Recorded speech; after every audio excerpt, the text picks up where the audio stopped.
What's goody, y'all? You guys know who it is. Ringside Rave. Make sure to subscribe to us on YouTube, follow us on Instagram and Twitter, and let's get into this podcast. What's good, everybody? Your host, Maul Brews and Boxing. Want to welcome y'all to the Fade Hour tonight. We got some interesting topics, but before we even dive into that, let me kick it around the room for my comrades. They can go ahead and introduce themselves, like we normally do. Before we even get to that, I'm drinking a coffee stout, about 13%. So, you know how I'm going to be feeling about midway to the end of the show. So, without further ado, let me go ahead and pass it around the room.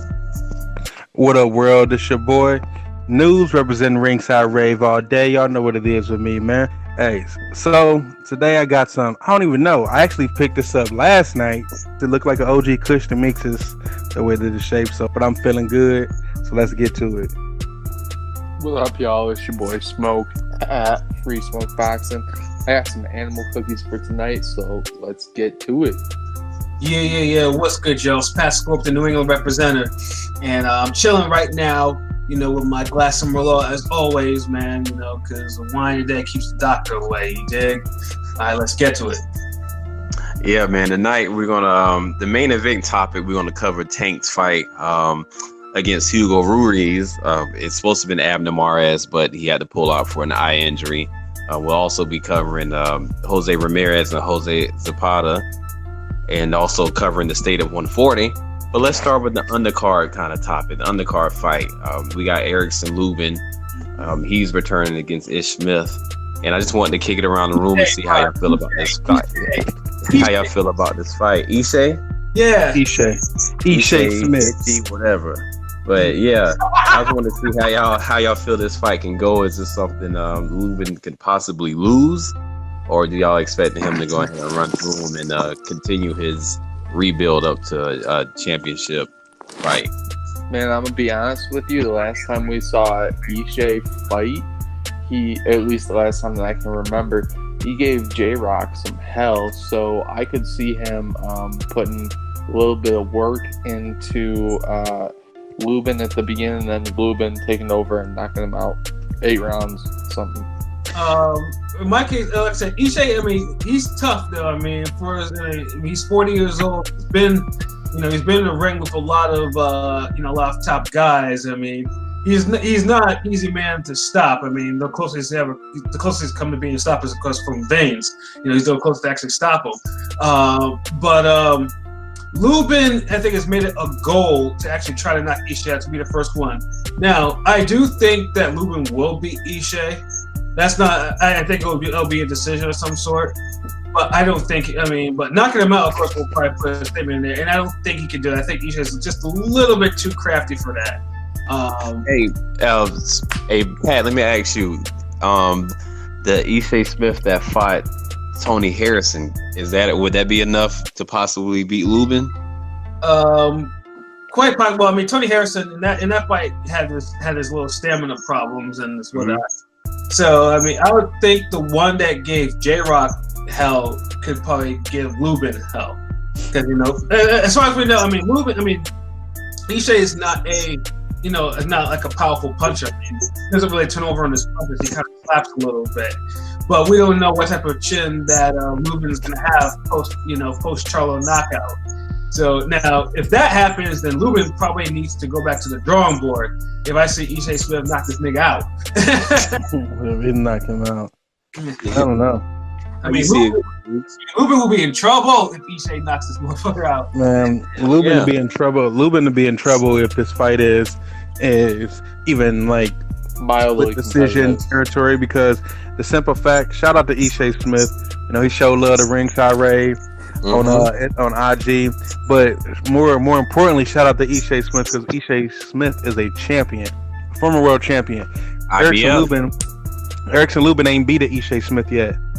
So as heavy as I was on Erickson Lubin, the fact that he did lose that fight to Jermell Charlo is still alarming and shocking, and he still hasn't beat anybody that's, I would say, would beat Ishe Smith if they fought him.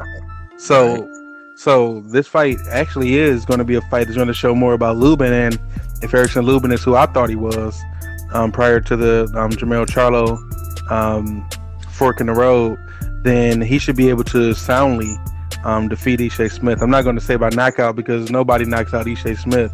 Ishe Smith is too good defensively for that.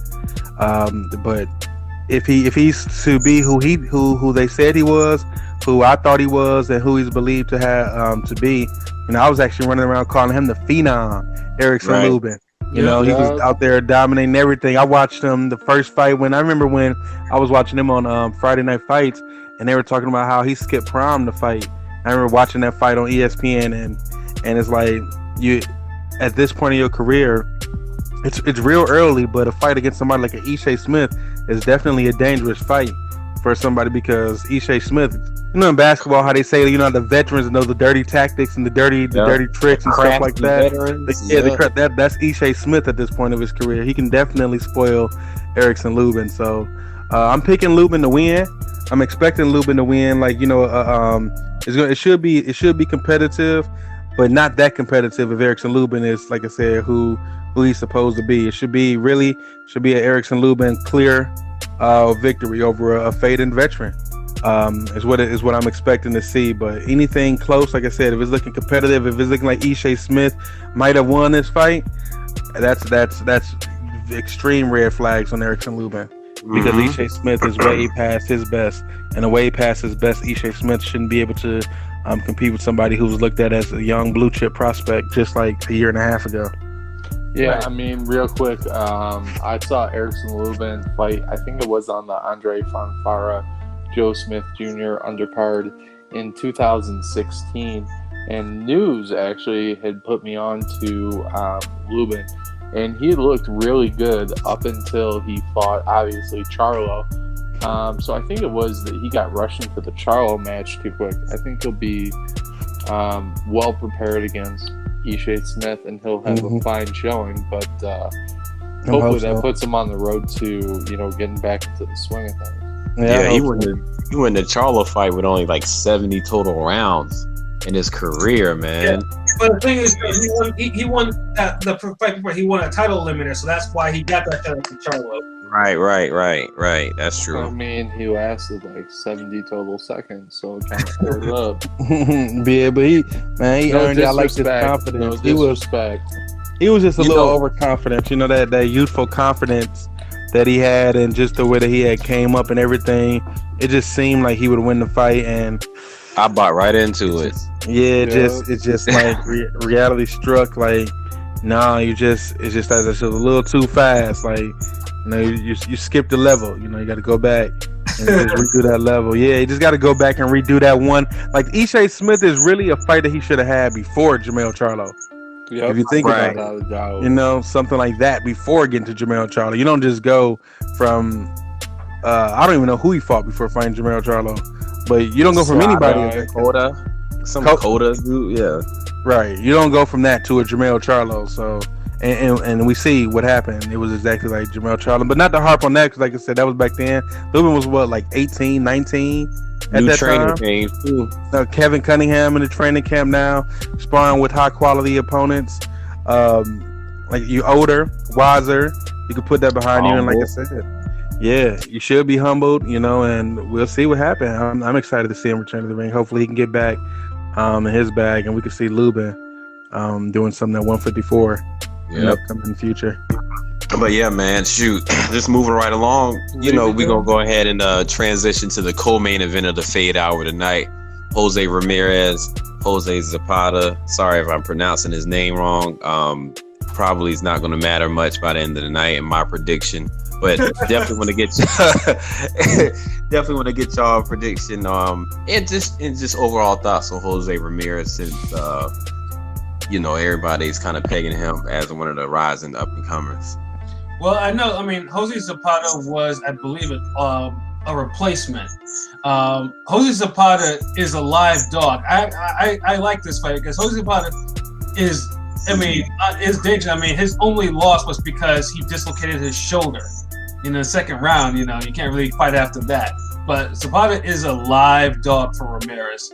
So, I would like for Zepeda to take the belt from Ramirez, but we'll get to see if Ramirez is actually taking it to a next level. But I wouldn't be surprised if Zepeda, beats him. Yeah, Zepeda only has one loss, and that was against Tarek Flanagan way back 4 years ago. So Right. yeah, you're right in your in your assessment. I'd be extremely surprised if Jose Ramirez lost to Jose Zepeda, and not just because of Jose Zepeda, but because of how they're pushing Jose Ramirez, and because of Jose Ramirez, how he talks about himself in relevance to other 140 opponents, especially someone like a Regis. So I'm not expecting to see him lose this at all. If he loses this fight, then I don't know what to say. I really don't know what to say because I'm trying to see him versus Regis. This fight is, like you said, this is a Jose Zepeda stepping up. The fight is definitely a live dog, but at the end of the day, I can't let live dogs get in the way of the fight that should have already happened. I need Regis Progress versus Jose Ramirez. I need it next. So I'm picking Jose Ramirez by split decision by UD. And that's that.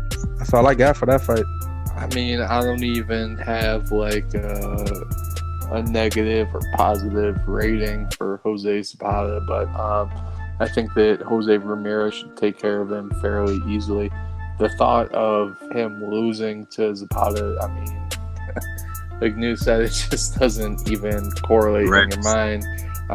Jose Ramirez comes into fights pretty heavy for a 140 pounder, and despite the fact that he always puts his weight over his front foot, he has a lot of good punching power, and it seems like he has a decent chin. So I would be stunned if he lost. I'm not. Zepeda is 30-1 with 25 knockouts. He has a higher KO percentage than Ramirez. That's why I'm saying he's a live dog on paper. I mean, who's he knocked out? Who's he knocked out? I'm not a person who get enamored by just the KOs, as y'all know, especially when you haven't really beat anybody. But I can say like Jose Ramirez is on that type of level. So, I mean, he may be able to come in and do something, but he's still the smaller man too. Looking at him, Jose Ramirez is bigger than him. Mm-hmm. So, I mean, I don't know. I mean, we'll see. I don't know anything about Zepeda to say what he can do, can't do. But all I know is as being a replacement opponent and knowing what Top Rank has in store for Jose Ramirez and how they've been talking about him, I would be shocked if he lost to a Jose Zepeda or Zepeda. Well, continuing with 140.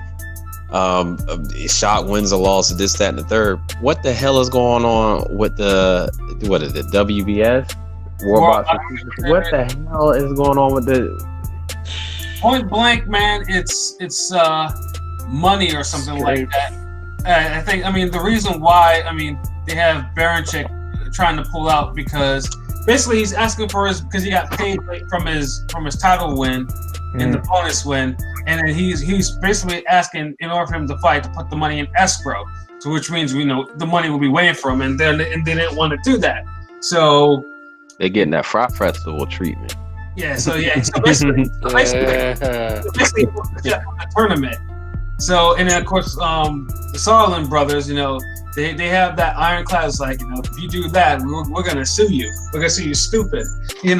For bailing out without any good reason.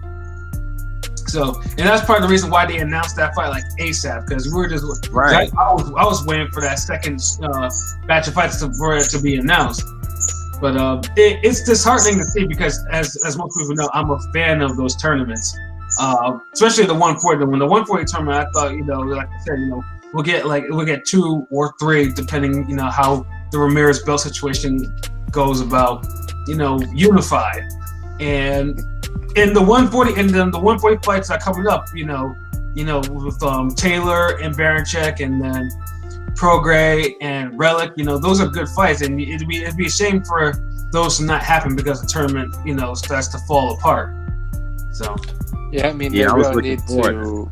I'm sorry, go ahead, Smoke. They really need to put their foot back on the gas in terms of the tournament. I mean, I don't know what the date of the last fight was, but it seems like hella long ago. It was like damn near before football season started. It felt like when it started, the second season. Yeah, because the first season ran a little because this was a super medal. So yeah, I think it started. I think it was in October. I think it started the first batch of. Right. Yeah. You're right. You're correct. Yo, 7-month breaks. We off that. Yeah, and that's why Belichick is getting a little aggravated because he sees the money that these people are making right now, and he's a champion. So that's why he wants to, and he's and I guess they're not really meeting his money demands in there, for whatever reason. So I guess that's why he's like, bump this, I want to take the title. Now, I bet you anything, if he wasn't a champion, they probably would let him out of the tournament. But the whole appeal of this tournament is to unify the belts. So him leaving with the belt kind of takes some of the edge off the tournament. And that only leaves Bella still as the only champion left if he goes. So that's the it's just starting, like I said, because 140 looks like it was starting to straighten itself out, and then you get all this shit. Yeah, because I do want to see what's going to happen with Maurice Hooker too. Because remember, he's still at 140. Oh yeah, and his last fight was a right. No. So yeah, I mean, this division probably never gonna get unified, but like it can have some dope ass fades if they just all decide to fight each other. Man, all I know is at this rate, they're going to be nobodies doing this. You can't have a tournament where the guys are already not too popular, and then the tournament is broken up. Like, you got to, like Smoke said, you got to keep hitting like that in order for the people. Like Maurice Hooker, when he won that fight, he, that was probably the most publicity he had received in the last couple of years, right? And then all of his momentum from that is like stalled. Right. Like you got to build that all up. So I would hate to see that continue to happen. So we do need those fights to get everything to get back going. And I'm going to see Josh Taylor back in the ring. Yeah. I want to see Regis back in the ring. Like I'm ready to see these guys. We're ready to get this back going and build some stars out here, because that's what we need at 140, because 147 is going to need some new opponents, surely. Right. Because, because Regis, in my opinion, looks like he probably will outgrow 140. Mm-hmm. And Josh Taylor. Yeah, for sure. Definitely. Hopefully they throw hands with each other before that. Hell yeah. In the tournament. That's what we need. They're both in the tournament. Yeah, we need that.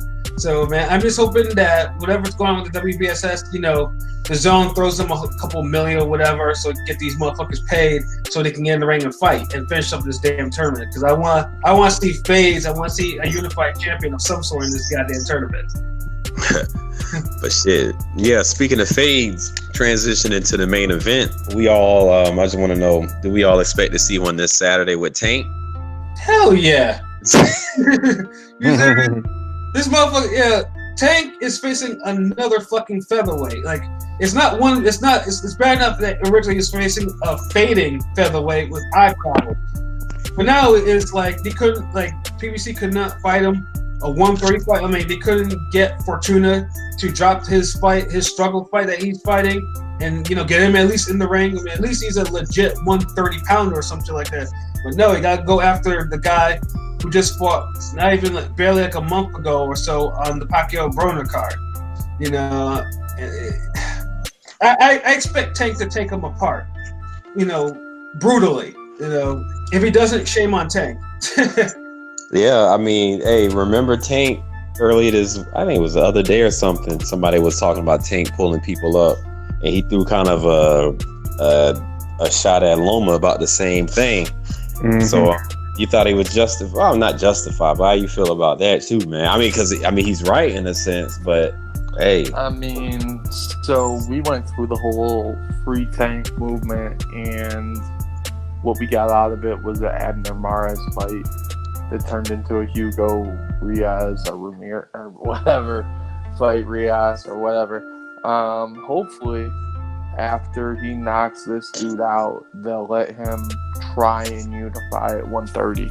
I mean, because I fully believe that Tank wants to throw hands with them real dudes, but I don't know. It's just not happening. It's just, it seems to always be a hiccup when it comes to him, man. When I heard the this is it's all Floyd's stuff. At first, I was like, nah, I don't know. his homie went and sold his, furniture for a C class and was sleeping on an air mattress. And I am kind of dissing that, but it's like 4 or 5 years later, and Tank's had titles. He's lost titles on the scales. He's had fights against legit opponents, but it's like Floyd don't want him to take the next step. And I'm gonna say this, for me, all I can say is Mares had to be replaced. What was it, 2 weeks ago? 2.5 weeks ago? So it's not even about getting a replacement opponent. It's more like finding a replacement opponent, because who really wants to fight Tank on 2.5 weeks notice though either? Nobody. So I think that also would have something to do with the caliber of opponent that you can get. That's because I mean, you have to be prepared for Tank. You can't just be half stepping all that, because you're waiting for a fight and then they say, well, we can give you Tank, but you got to fight him next week. It's like, what? Yeah, people gonna think at it. What the fuck? Yeah. So I mean, I think that probably play a little part, but I do think as far as the next opposition though, and I'm not going to really blame Tank. I can't blame Tank. He's already been fight. We thought it was Abner Mares the whole time. So, but the next fight, I would like to see a better opponent than Abner Mares. Like I need to see a better opponent at 130, and there are a lot of opponents. I'm sorry. There are a lot of better opponents that he can fight, and I like to see him in against those guys, because we see him test himself. Right. We see it. Pedraza was supposed to be a test, but I mean, he got Pedraza up out of there, so unfortunately that wasn't really a test. But we need to see him get somebody else then. And that's Tevin Farmer, man. Tevin Farmer, right? Yeah, that's the only fight that I want to see for Tank. 130. I mean, the amount of shit that those guys talk or, yap their gums about each other, you would think that they'd be begging to fight each other. Yeah, then watch it be Jamal Herring next he fight. No disrespect. I'm just saying that's how this shit be. Right. You know what I'm saying? This is how this shit cool cat. Right, but that's just how the shit's gonna work itself out, I bet, man.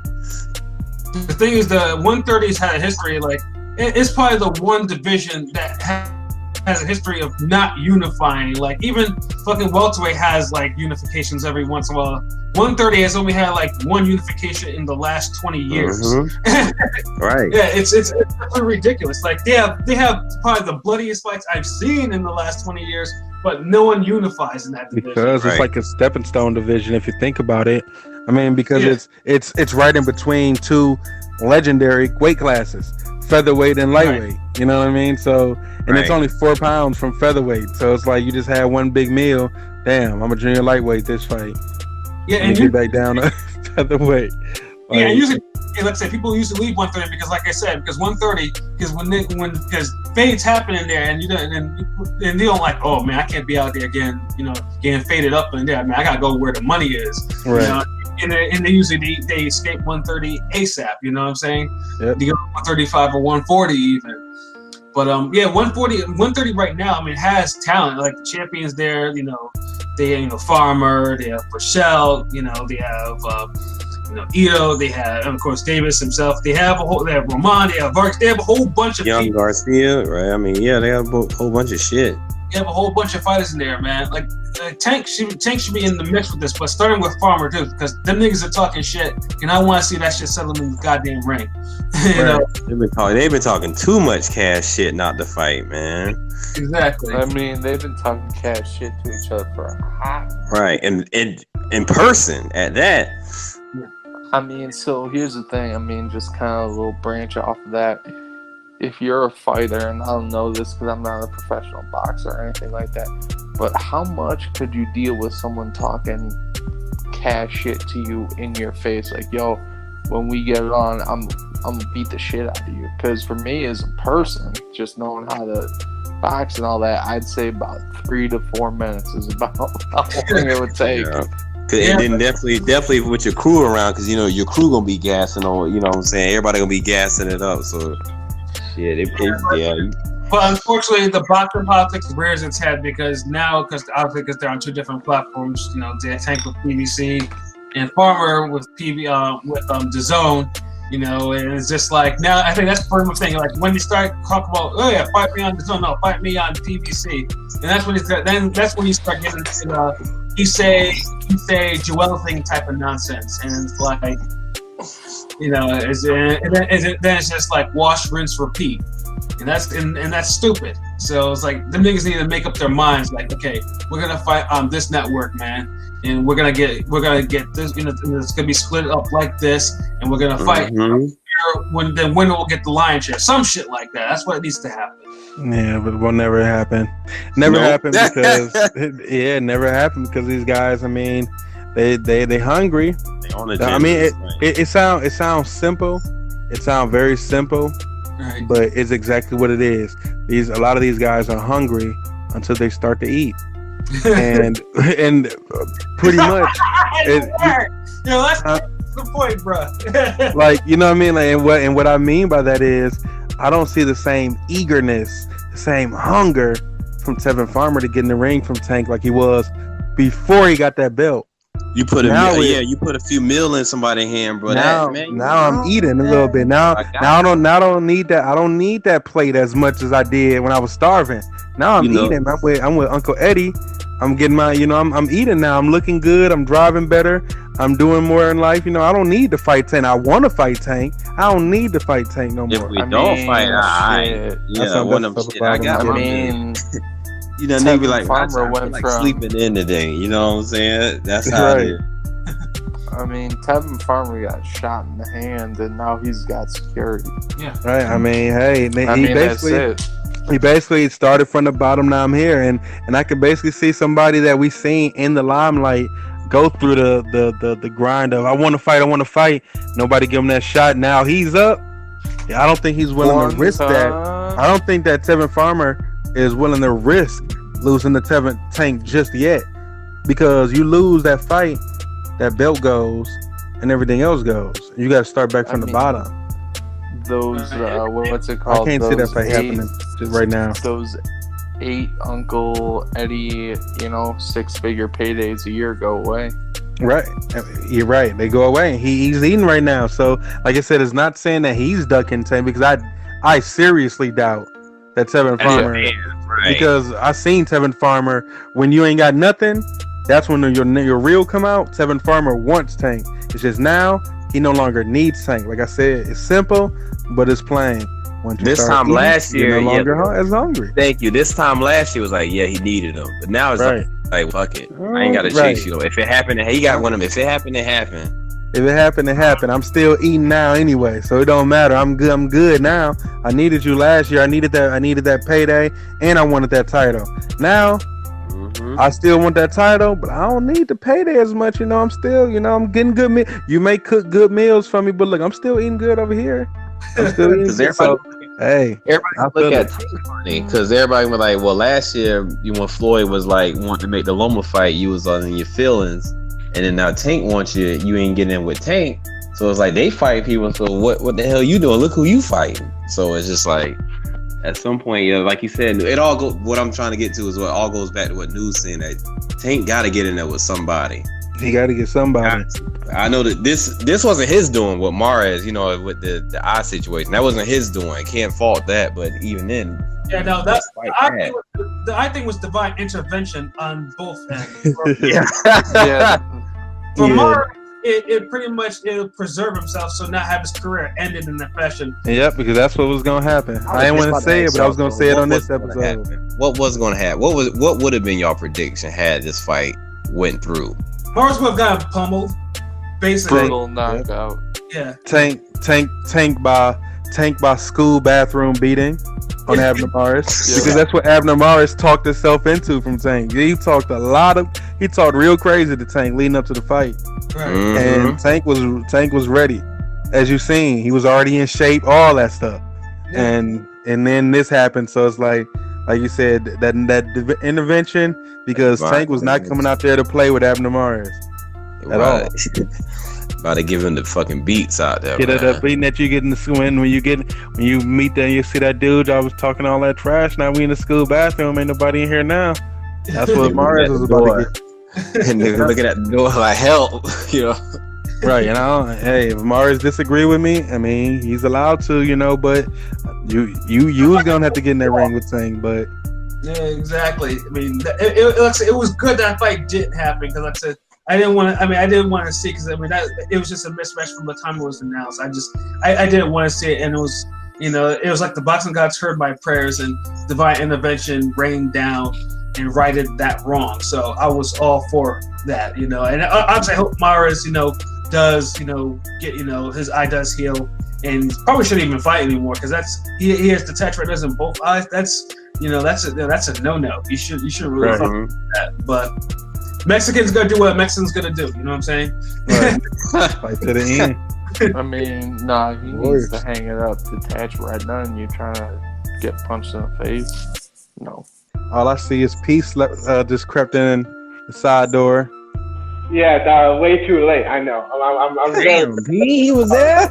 I was held up to them, so Peace just crept in the window. Yeah. It's all good. What up, y'all? This is your boy P, repping Ringside, Rave, and Bodega Boxing. As for my he got shot. That's it. But as my thoughts on the card, I'm just happy to see Hammerhead, back, and saying it's just a get back for him. So saying he's got to now make his way up. So this is a good way to make your way back up. Roll over Ishe Smith because Lord knows everybody's had a piece of Ishe Smith. Just saying. Pause. But I'm just happy to see him get back. To see if he can get back up. And as for Ramirez, I'm tired of talking about Ramirez. Like, until we see him against Prograis, I don't want to even hear it. Like, unless you're gonna fight somebody else formidable, whatever. But we want Prograis, and I'm not gonna accept this bullshit. Like. And as for, I can't be mad at Tank because it's not his fault, unfortunately. Right. Mares pulled out. What I'm hearing, it's his eye, right? His eye. His eye. Yeah. Because at first I thought like they said somebody his elbow, and then like his eye. Like I'm like, what the fuck is wrong with him? But if it's his eye, that's a serious thing. So, and he's had eye trouble in the past before. I remember he was supposed to fight. What's his name?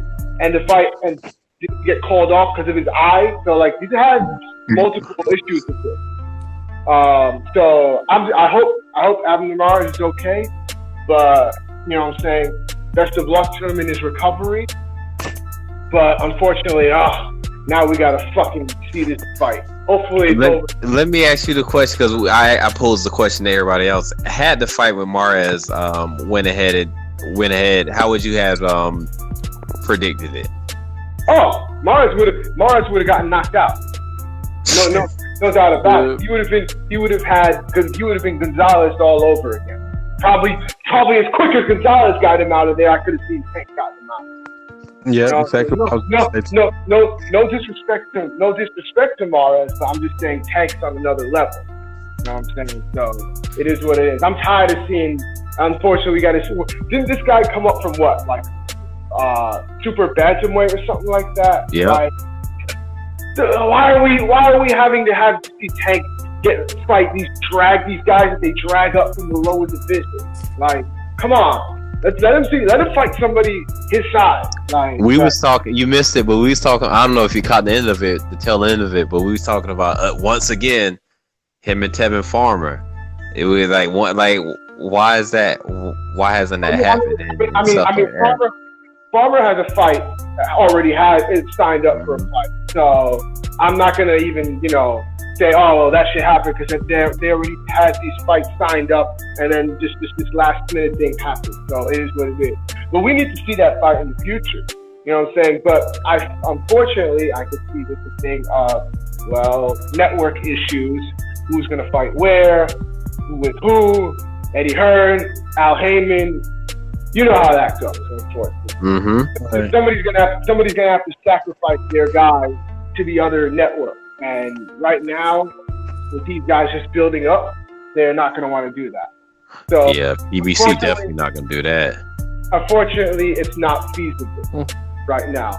And honestly, I'm kind of just thinking that we're probably not going to see that fight just because of for reasons like that. At least not this year. While both brands are trying to build up their first year of their new deal. You know what I'm saying? This is Zone's first full year, isn't it? Because it started late last year, right? Like they need a full year, right? So they need it. They're not going to sacrifice one of their guys. So they're going to have their own guys fight on the Zone. PBC is going to have their own guys fight on PBC. We're not going to see any cross promotion for a while. So I'm not even going to hold my breath. Gotcha. Yep. Yeah, I agree. Because that's pretty much exactly what I said about Farmer and Tank too as well, and then everything like that. My thing is, if you guys aren't going to fight, fucking stop creeping on each other's social media. Right. Because at this point, it makes no sense and it's annoying. At first it was entertaining, but now I'm like I seen Kevin Farmer just creep on his page and like talk shit, and I'm like, bruh, if this isn't gonna lead to anything, like the fuck y'all continue. Like, don't y'all motherfuckers get tired of this shit? Like I be feeling like Steel is Duke. Don't you get tired of this shit?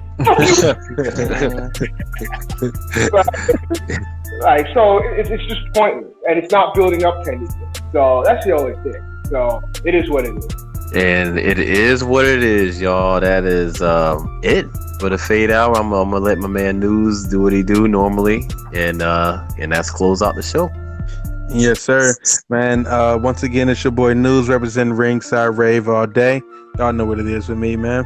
I'd like to thank each one of my fellas for joining us. And we made another glorious episode of the Fade Hour, and we'll see y'all next week. So we out of here. All right. Peace, y'all.